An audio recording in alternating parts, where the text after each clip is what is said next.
নমস্কার বন্ধুরা, রিঙ্কুর চ্যানেলে আমার সকল প্রিয় দর্শক বন্ধুদের ওয়েলকাম। আজকে আমি আপনাদের জন্য নিয়ে এসেছি দারুণ স্বাদের শীতের সেরা একটি রেসিপি।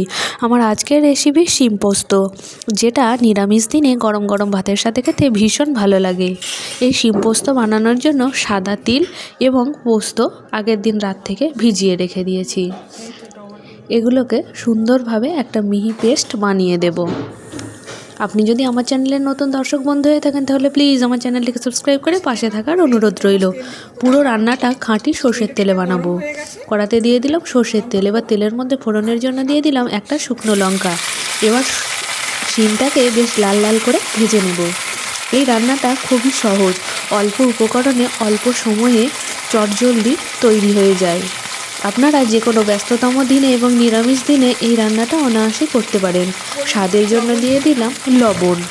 এবার ভালো করে শিমের সাথে মিশিয়ে নেব এবং বেশ লাল লাল করে ভেজে নেব।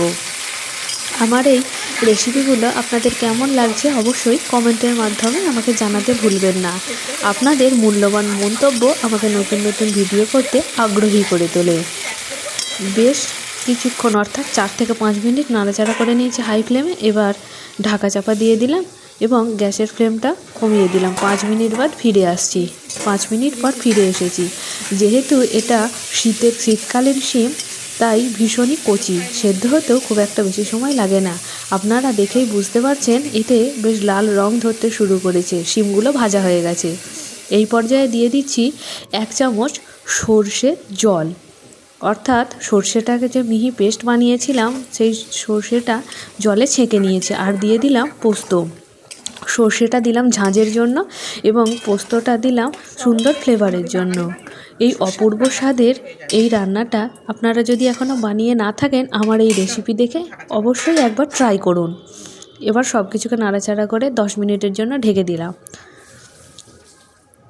এইটা কালো এবং সাদা সর্ষে, দেখুন এটা বেশ শুকিয়ে এসেছে।